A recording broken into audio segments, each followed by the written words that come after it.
इस संबंधी तार्किक एक होर भी तरक खड़ी करते ने। गुरु ग्रंथ साहब जी महाराज बोलते नहीं, असी बुलाते हैं, असी स्पष्ट करते हैं, असी गल नूं खोलते हैं। इस संबंध विच मैं एक दलील पेश करया करदा।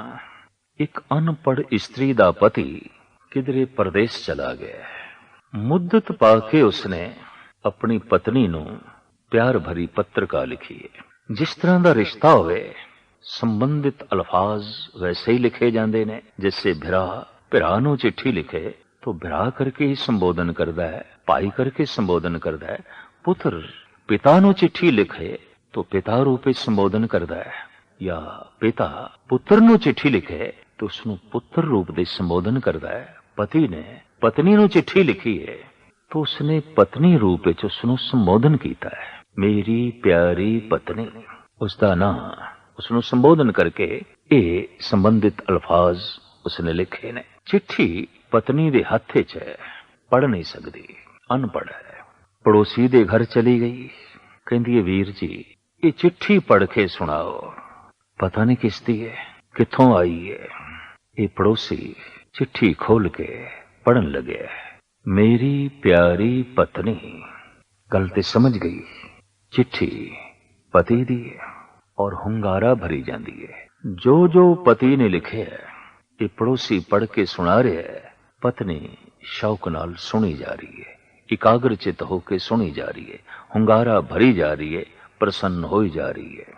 चिट्ठी पढ़न वाले दे मन विच ये मुगालता हो जाए कि मैं ये शब्द दोहराए ने, मेरी प्यारी पत्नी, और इसने हुंगारा भी भरिया है, खुश भी हुई है, प्रसन्न भी हुई है, तो क्यों ना मैं दावा कर दिया तू मेरी पत्नी मैं तेरा पति।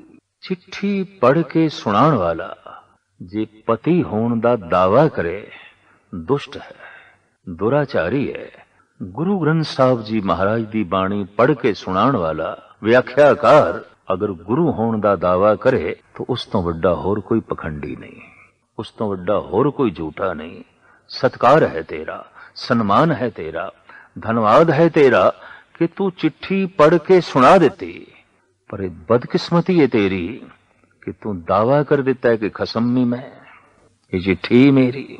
इस तरह के दावे सिख जगत दे जो है मौजूद। गुरबाणी पढ़नी, गुरबाणी पढ़ानी, फिर मनुखता नूं कह देना ये गुरबाणी कुछ नहीं, असी स्वयं गुरु हां, असी आप गुरु हां। मनुख दे हंकार ते अज्ञानता तो बिना इस दे च होर कुछ जो है प्रगट होंदा नहीं। दूसरी एक तर्क कि चार लिखे हुए ये अखर इन्हां नूं ही गुरु मन लईए। इन्हां विच की है, ये ते जड़ ने, चेतन थोड़ी ने। जे कागज जड़ है ये अखर भी जो है जड़ ने, इन्हां विच भी कुछ नहीं।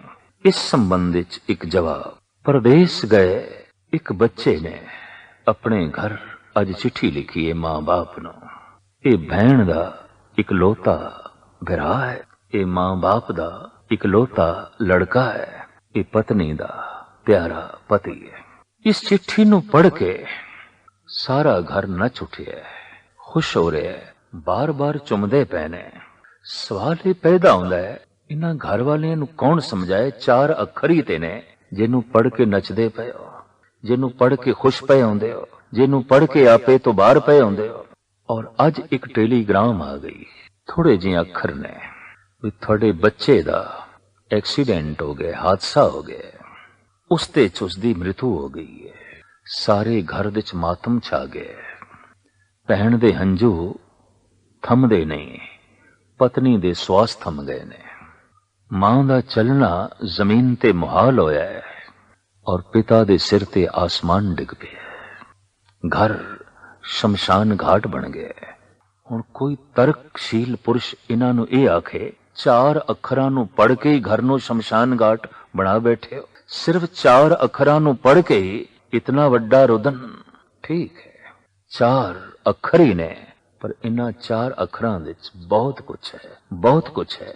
5 साल तो गया होया एक परदेसी, उसकी भी टेलीग्राम घर ते चाहिए, उसकी भी तार घर ते चाहिए कि मैं फलाने समय ते घर पहुंच रहे हैं। 5 साल तो बाद आ रहा है, मां दी अखां विच नवी रोशनी आ गई चार अखरां नूं पढ़ के। ਪਿਤਾ ਦੇ ਪੈਰਾਂ ਵਿੱਚ ਨਵੀਂ ਗਤੀ ਆ ਗਈ। ਪਤਨੀ ਦੇ ਸਵਾਸਾਂ ਵਿੱਚ ਪਤਾ ਨਹੀਂ ਕਿੱਥੋਂ ਦੀ ਅਗੰਮੀ ਮਹਿਕ ਪੈਦਾ ਹੋ ਗਈ। ਭੈਣਾਂ ਦਾ ਹਾਸਾ ਹੁਲਾਸ ਰੁਕਦਾ ਹੀ ਨਹੀਂ ਤੇ ਕੋਈ ਇਹ ਆਖੇ ਸਿਰਫ 4 ਅੱਖਰਾਂ ਨੂੰ ਪੜ੍ਹ ਕੇ ਹੀ ਘਰ ਨੂੰ ਮੇਲਾ ਬਣਾ ਬੈਠੇ ਹੋ, ਘਰ ਨੂੰ ਉਤਸਵ ਮੰਗਲ ਦਾ ਅਖਾੜਾ ਬਣਾ ਬੈਠੇ ਹੋ। ਭਾਵੇਂ 4 ਅੱਖਰ ਨੇ ਪਰ ਇਹਨਾਂ 4 ਅੱਖਰਾਂ ਵਿੱਚ ਬਹੁਤ ਕੁਛ ਹੈ, ਬਹੁਤ ਕੁਛ ਹੈ। ਭਾਵੇਂ ਗੁਰੂ ਗ੍ਰੰਥ ਸਾਹਿਬ ਜੀ ਮਹਾਰਾਜ ਦੇ 4 ਅੱਖਰ ਨੇ ਪਰ ਇਹਨਾਂ 4 ਅੱਖਰਾਂ ਵਿੱਚ ਹੀ ਨਿਰੰਕਾਰ ਬੈਠਾ ਹੈ, ਪ੍ਰਮਾਤਮਾ ਬੈਠਾ ਹੈ, ਈਸ਼ਵਰ ਬੈਠਾ ਹੈ।